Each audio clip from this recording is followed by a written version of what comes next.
Hello students, welcome to easy math for JEE. I am Ujjwal Kaushik, your friend. जो भी students IIT JEE की preparation कर रहे हैं उनके लिए हमारा चैनल बहुत यूजफुल है। आज एक क्वेश्चन है, a plane passing through the point contain two line whose direction ratios are this and this respectively. If this plane also passes through the point this, then what is the value of alpha. देखो, हम question को बहुत easily समझते हैं।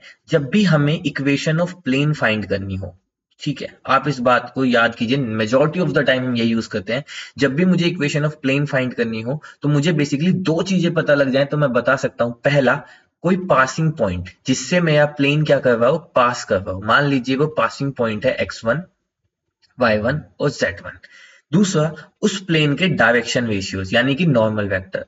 अब मान लीजिए direction ratios given है एबीसी, तो इस केस में जो मेरी इक्वेशन ऑफ प्लेन होती है वो क्या होती है, a x minus x one plus b y minus y one plus c z minus z one is equal to सी।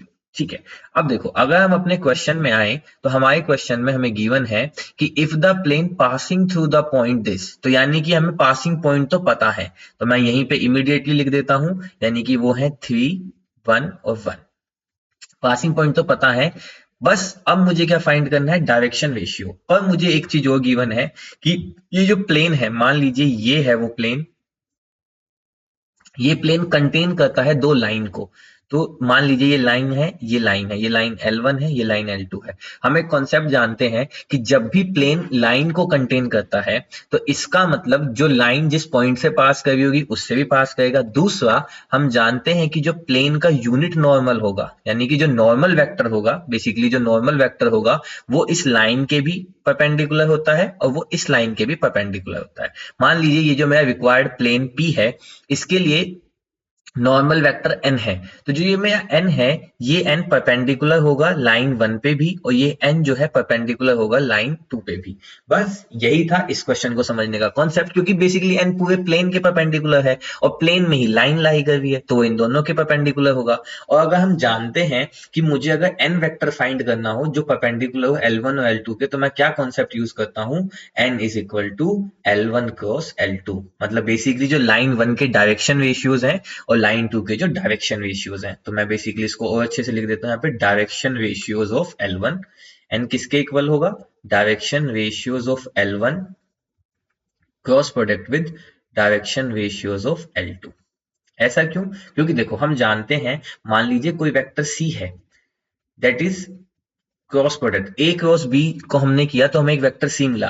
तो हम जानते हैं कि जो सी वेक्टर होता है ये ए के भी परपेंडिकुलर होता है और ये सी वेक्टर जो होता है ये बी के भी परपेंडिकुलर होता है। तो बस यही कॉन्सेप्ट हम यहाँ पे यूज करेंगे। तो यहाँ से अगर मुझे एन वेक्टर निकालना हो, यानी कि जो मैं प्लेन के लिए डायरेक्शन रेशियोज बताए वो निकालना हो, तो that is equal to nothing but cross product of जो दोनों लाइनों के डायरेक्शन रेशियोज हैं, यानी कि 1 माइनस 2 2 और 2 3 1। आपको समझ में आया ऐसा क्यों? अगेन मैं लिटिल एक्सप्लेन कर देता हूं। देखो, यहाँ पे हमें एन वेक्टर निकालना है। एन वेक्टर लाइन L2 के भी परपेंडिकुलर है, L1 के भी परपेंडिकुलर है। तो दो वेक्टर के परपेंडिकुलर वेक्टर निकालना हो तो कुछ मत करो, उन दोनों का क्रॉस प्रोडक्ट निकाल दो। बस यही था कॉन्सेप्ट। अब देखो, यहाँ से जब हम एन वेक्टर को सोल्व करेंगे तो ये हो जाएगा आई, तो मैं यहाँ पे कलर चेंज कर लेता हूँ, आई, तो ये हो जाएगा -2 और ये -6। तो बेसिकली ये आएगा 1 -2 2। ठीक है, और यहाँ से आ जाएगा 2 3 और ये आ जाएगा आपका, अच्छा ये माइनस का 1 है, सॉरी, ये है 2 3 माइनस का 1। ठीक है, तो यहाँ से अब इसको हम सोल्व करते हैं तो ये आ जाएगा माइनस का 2, तो यानी प्लस का 2 और माइनस का 6, तो यानी कि माइनस का 4, माइनस जे लेते हैं हम यहाँ पे, तो जे आ जाएगा 1 माइनस का 1 माइनस का 4, तो यानी कि माइनस का 5 प्लस के करते हैं तो 3 प्लस 4, तो यानी कि 7।